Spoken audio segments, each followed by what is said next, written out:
Today we're going to do something completely different than what I typically do. And this is the dart tag blaster from Nerf. We've been having some Nerf battles with our youth group at church. We've been having a really big time, a lot of fun. And some of these guys have started modifying their Nerf guns to make them more accurate and more powerful. I decided to go ahead and I'm going to post this video just as a how-to mod your dart tag Nerf blaster. First off, let me show you the tools that you really need to do this. You'll just need a screwdriver with a very small head for Phillips head. You'll also need some kind of snips or a little saw, and also I'm going to use a file. And then I have a little tray here to put all my loose screws in to keep them from getting lost. Now there are 16 screws that I've counted to remove, so because of that I'm just going to go ahead and do the work, and then I'll bring you back in when I get finished.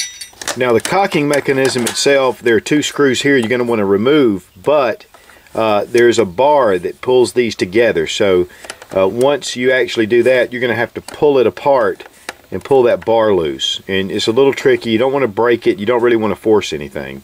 Now the rear screw and the cocking lever is longer than the others, so you just want to make note of that.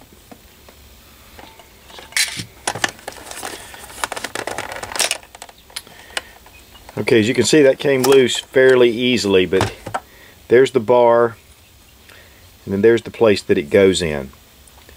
So when you're reattaching this, there's a little trick to making sure you get the spring, and we'll look at that as well. What I'm going to do right now, though, is I'm going to reattach this just like it was to keep this together. And when removing, you want to just make sure that it's real easy. If there's any binding, then you know you're not doing it right. But here, that was perfectly easy. Here you see the inside of the gun. Really the only thing we're going to work with is this piece right here, the cylinder, and then this bar. Now right here there is a spring, a little spring tension, so as you lift this out, make note also that this, the way this thing fits together in your gun, you don't want to force anything back in here as well. This is one thing you want to be careful of with this little spring. You don't want to lose this. It's not a lot of tension, but if you're not careful, this can get lost. You want to reattach that later. I'm going to go ahead and take this piece out for now. These pieces move. Okay, you can see there are 5 screws here that we need to remove as well to go ahead and pull this off. What we're going to do is we're going to remove the air restrictors. And here you see these posts coming out. We're going to remove that and a couple other pieces that are inside. Now you're going to notice one thing about these in particular, that they are silver in color, whereas the others are black. One thing too is be careful when you're taking your screws out. You don't want to strip them. If you're not careful and you're missing the head, you can strip them, and then when you try to reattach it, you're going to have some issues.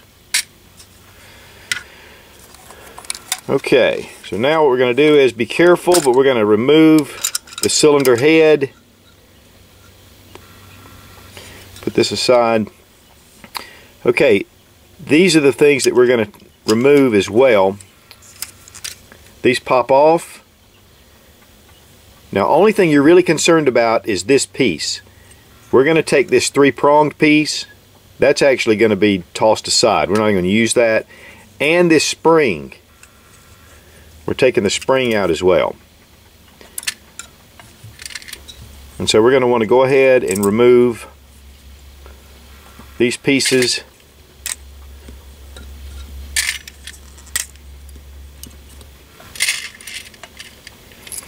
And then we just discard this stuff.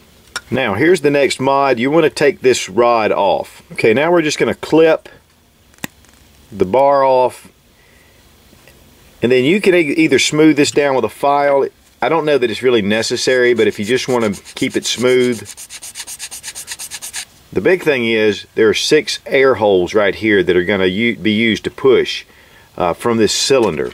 And this is your air cylinder here when you pump it, and it's going to go through this. So this just keeps all the extra parts, anything that would restrict the dart itself or the Nerf bullet from going. These are real close cutting snips, so it's really a pretty good cut, but again, you know, you can just file it down to get a real close cut.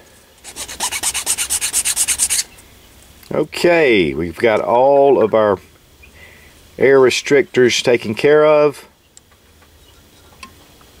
10 shots. I mean, this is the front of the cylinder, and you want to take your air restrictor, and with the little lip right here, you want to just fit it right into the back of the cylinder. And you do that with every one. It's not really a solid snap, but it fits pretty tight. Okay, we have them all in, ready to reassemble.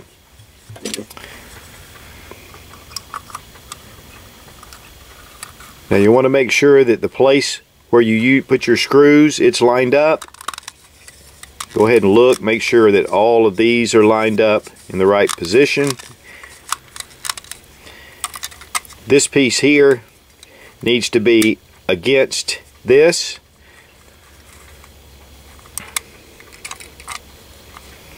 And then bring this up into the position where it locks in. You're also going to want to make sure that this fits in the right way, so we're going to look and see how it works here.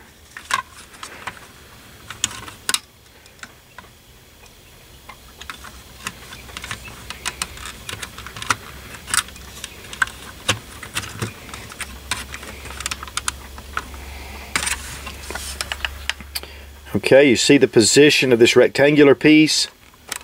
Your gears are here. You need to have a little bit of that sound each time it turns. If it's not doing that, you don't have your gears aligned properly. So really just take a good look at how these are aligned.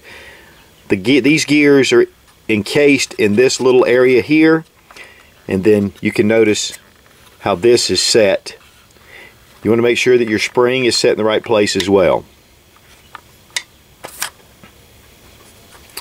This little spring will come in handy in a minute. This is part of your cocking lever, so you're going to need to make sure that this little bar is going through the end of this, and then it will also be able to cock this. And we're going to get a closer look in a minute when we attach it, but I just want you to go ahead and have that in mind. Now, one thing that I missed, and I've already started painting the orange one, so this is a red one that we have. When you put half of this back together, you need to go ahead and slip the bar through the spring, and then go ahead and screw it in and then reattach this. In fact, maybe you should go ahead and put it together, then reattach the cocking. Because if you don't, even though you can slip that bar through the spring, it's very difficult to do. Now, I did it on the other one, and that was fine, but you really should do it ahead of time. It'll save you a lot of trouble. Everything seems to be functioning. So let's put it back together. Don't force anything, just bring it together. It should fit together without any forcing. Everything should line up, all your seams. If something's wrong, if you're not lining it up, then something's out of place and you need to go back in and look at it. I would definitely do this first to make sure everything seems to be functioning fine. Now we're going to replace all of our screws.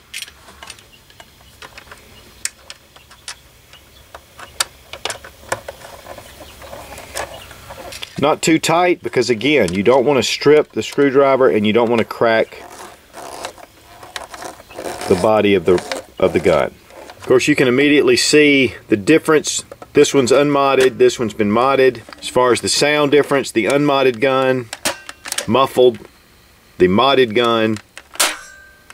Okay, let's shoot the unmodded first. That's the red one. Go ahead. Okay, Grant. What a difference. That makes a lot of difference in just the sound. Do it again, Seth. Okay, Grant. Cool. Alright, aim above that basketball. Grant, you first. Seth? Okay, that's a lot farther. Do it again, Grant. Aim it up some so it'll go up. Yeah.